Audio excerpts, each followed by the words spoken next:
Hello YouTubers, this is Kat at MKP, and for the crafty side of my videos, I'd kind of like to update you on my wooden blocks.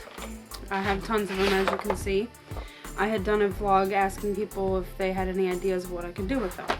Now I've already used the big ones for photo blocks, and that's fine and dandy, but I wanted something a little more creative. One of my ideas is to take one of the smaller ones and use it as a base for 3 different sized copper lines curled up and then made into a photo thingy, if you will. My husband suggested some copper line wiring for the house because it's soft, yet it's firm. It's not flopping around. It's kind of thick. So I'll do that in a separate video. But just to give you an idea that I'm actually conjuring up some ideas. If anyone else out there, like me, wants to reduce, reuse, and recycle these, I have a good kind of easy enough method to clean these without totally ruining them, because I couldn't think of a way to do it without having to use some sort of chemical. So I'll do one of these to show you from the get-go everything that you gotta do. First of all, of course, you're going to need whatever block it is that you're wanting to clean. All of them or just one of them. It doesn't take too long to do. You're also going to need either Goof Off II was what I had first. It actually works really well. Or I went and got some Goo Gone. Works the same, but it's just a different brand. This is about to go out soon, so I had to get more. To get rid of any kind of residue, I actually used a furniture polish afterwards. You don't have to do that step probably, but at least wash the block off with some water and let it dry before you do anything else. You're also obviously going to need some sort of rag to be able to scuff off or to put the Goo Gone onto, to then get on here to apply it. You also might want a scrubby. This would help get off some of the residue and then rub off with this. There's a method to my madness. Another thing you'll want is a timer of some sort, whether it's an egg timer or a digital one like this. That way you can let the block soak after you've put the Goo Gone or Goof Off II on it. Trust me, you really want to let it soak. This stuff's real goopy and it's kind of hard to get off with just one spray and an instant wipe off. Okay, so first what you're going to want to do is take off all the sticky parts. If there were price stickers, anything. These, by I think Stampabilities, tend to have these plastic stickers on them. So what you gotta do is just peel them all the way off. Sometimes you can get away with it not being sticky, but if they're old, most likely there's gonna be a pretty sticky residue. So just fold that up and throw it away. The next thing that I like to do, and I'm probably going to use the Goof Off right now because I actually like the Goof Off and I haven't yet tried it with Goo Gone, but I'm pretty darn sure it's going to work. Just spray it on the block. I found that works best. You're going to want to spray down all sides as well, not just the 2 sticky sides, because you never know, especially with the ones by Stampabilities. The stamp cover label goes over every edge, the rounded edges.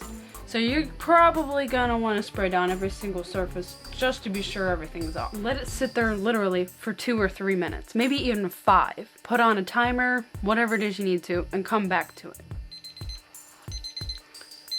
Time's up. So after about 5 minutes, I'm going to come back to it and I'm going to try and rub some of this stuff off. Now, I don't know if you can see that at all. I don't think there's any sticky residue left right now. If there is, just kind of scuff it off, rub at it. It's going to take a while. It's going to take quite a bit of elbow grease. But for the most part, if you run your finger over it and you don't feel anything, most likely it's all gone. Now, comes the side with where the rubber stamp itself was. My only problem is that it stains if you used a dark ink, especially something like by a StazOn ink, for instance, or an archival ink. They tend to get real tough to get off. I don't really have a good technique on how to get that off unless you can actually figure out a really good stamp cleaner remover, kind of like rubber stamp cleaners or the spray kind. I think I remember trying that. It's been a while since I actually did it. I felt like actually making the video now. I don't think it worked. But if you can get it to work, go right ahead. So it's going to take quite a while for the side that used to have the stamp on it, because those tend to be the stickiest, I've noticed. And you're probably going to have to scrub and spray and scrub until all of this stickiness comes off. And if you can't get all of the ink or whatever was on it before that's probably staining it, you're probably not going to. Don't waste your time. But most likely, if you have a one-sided project, for instance, something where you want to actually cover it with paper and put a picture on it, but it have all the other sides exposed, this would be the side you want to cover up then. Most likely though, if you're like me and you want to spray paint all of the surfaces, well then it won't really matter. But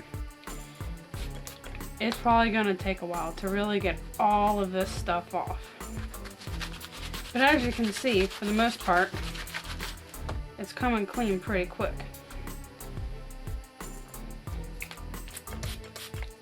Considering.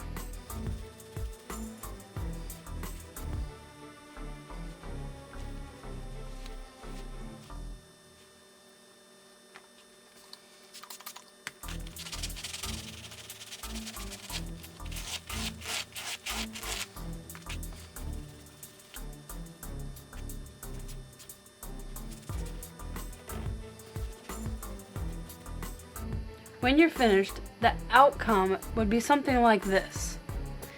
It's not going to be perfect, but the sticky residue is going to be off.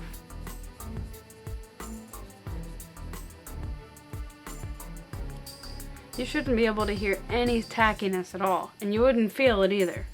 So, once you've gotten to this step, what I like to do, just to kind of get that residue off, like I said, is to spray it down with furniture polish. I would say go ahead if you want to maybe rinse it off with some water just to take off any other extra residue that the furniture polish puts on it, and let it dry after washing it, and then you can do whatever you like. For example, the first thing that I did was spray paint one. I spray painted it black and then put on the paper that I wanted. The bottom paper that I used actually was some sort of velvety stuff, and then I put on regular black paper. Then, playing around with my chalk and Gamasol, I was able to make some sort of a little design by hand, and then glue that on there. I don't remember what kind of glue I used. It's been a little while since I've done this one. But this is just one little example of a sort of decoration you can make. After you're done cleaning the block, you can obviously do anything you like with it. I would suggest that if you do want the block to be completely clean of things like this, pick a block that doesn't have any of that, like this one, which isn't cleaned yet, but doesn't have any stain residue on it, and then you could probably actually use a wood stain on it, and that would look very pretty, I think, for my version of this sort of thing. I think I want to stain my block so it looks really nice and stained and pretty, and I think that would actually look kind of good. Otherwise, like I said, the stain marks probably don't matter. You can probably just paint right over it like I did with my other one, or you can just cover it up with paper. So, as you can see, I haven't gotten extremely very far with the ideas, but I do have a good process of how to at least clean them. So, if that was any use to you, comment below that I wasn't just wasting my time. And thanks for watching. Take your jewelry off, because this is kind of a sticky project to do. I've got little bits of stickiness all over me, and I'm pretty sure you don't want that on your fine jewelry.